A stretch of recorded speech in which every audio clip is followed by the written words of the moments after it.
Hi, I'm Carrie Horton, and today we're going to be doing my experiment, Marshmallow Distance Traveled by Catapult.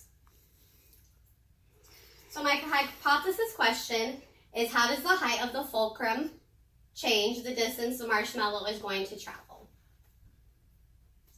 What I think is going to happen as the fulcrum height increases, the distance the marshmallow travels is going to increase as well. So some vocabulary that you need to know for this. First of all, this is a catapult, and you're going to apply a downward force here. A downward force on the arm is anything that puts force onto an object, puts tension on it. You're going to go ahead and have tension in your rubber band, which is applying a force to something which tends to stretch it. This entire thing is a catapult that works using these parts. The fulcrum is going to be the pivot point on here, and we have 3 different fulcrum heights on this. Another vocabulary word is a trebuchet. This is similar to a catapult, but instead it's going to have a string that you would pull down here, and you would use it to pull it down, and it would catapult it into the air. Alright, so this experiment is based on the tension in the rubber band that controls the lever arm to release and throw the marshmallow into the air. It's important to know that you would have to know about opposite and equal reactions. So when you pull this down and you release it, it causes an opposite reaction for it. Students also need to know how to properly read a tape measure and to know how to record measurement.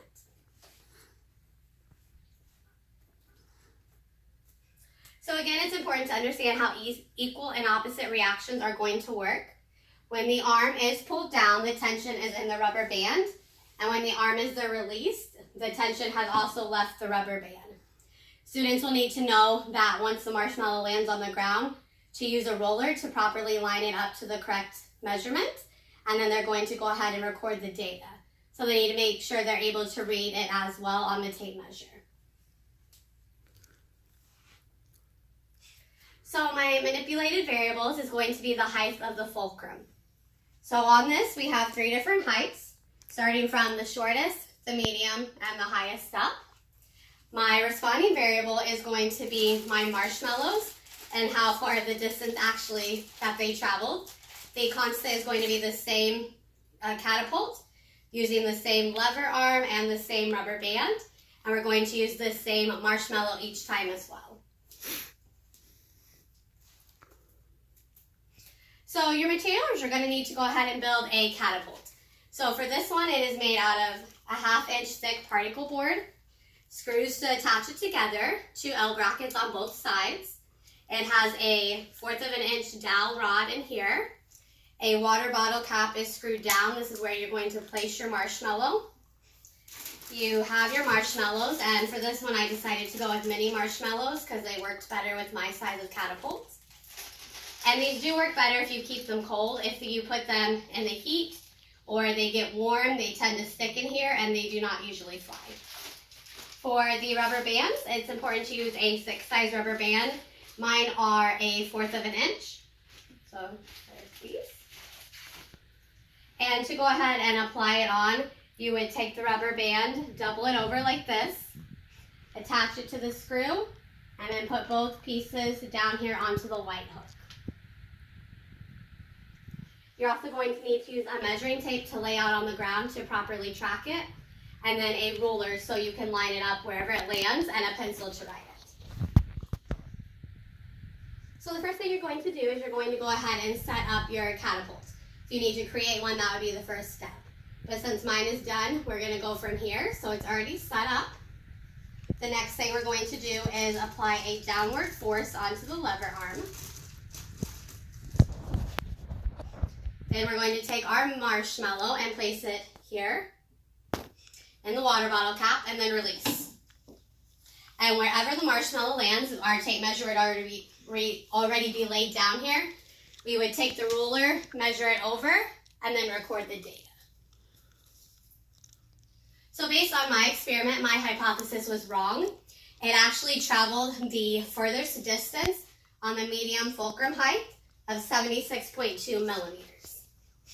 And the average that it went was 1,126.3 millimeters.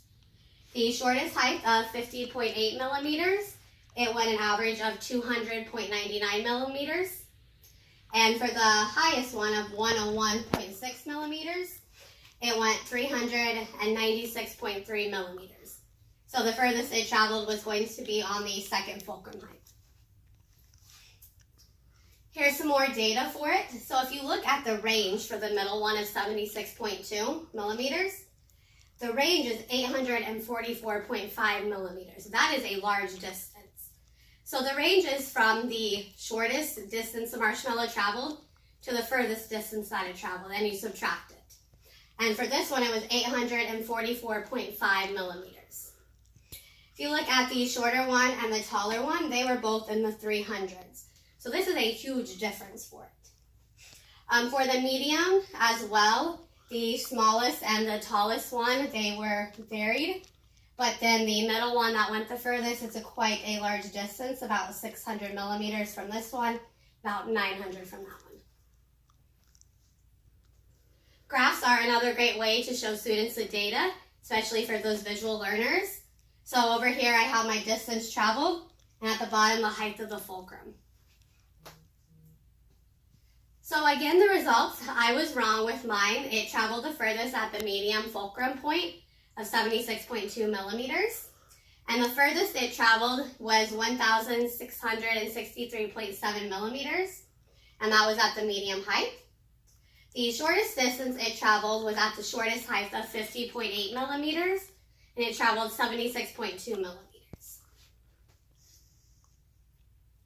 So in conclusion, the furthest that it traveled was at the medium height of 76.2 millimeters, and it went an average of 1,263.2 millimeters. The catapult has energy that is stored, and when the arm is released, it sends the marshmallow flying through the air. The fulcrum height at the medium level is the perfect height to be able to send the marshmallow the furthest. When the fulcrum is raised to the higher level, it takes more energy to throw it, and that is why it goes to that's why it went to a lower height.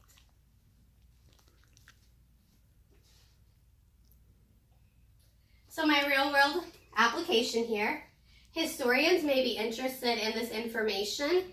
Back in the medieval times during war, they would use catapults and trebuchets. Once their soldiers or members had died, they would go ahead and put the dead bodies over their enemy wall into enemy territory. They'd either use a catapult, obviously on a much larger level, or a trebuchet with the rope to go ahead and pull it down and release it.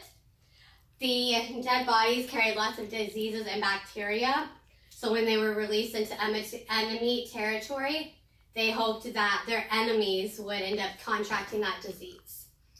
So a historian may be interested to see how the different heights of the fulcrum, it made the catapult or a trebuchet go further into enemy territory.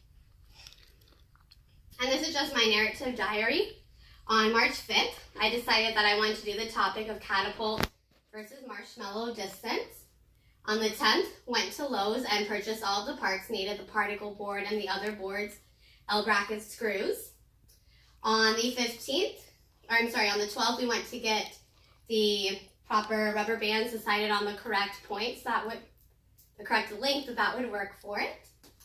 On the 15th, we went ahead and cut all the pieces. I had help from my boyfriend to use his chop saw and started putting it together with his impact driver. On the 16th, we finished putting it together using the particle board and pieces. On the 17th, I set up the catapult and started doing test runs to make sure the rubber bands were correct. And on the 20th, I did 10 trials for each variable, which was my 3 different fulcrum heights, and recorded the data.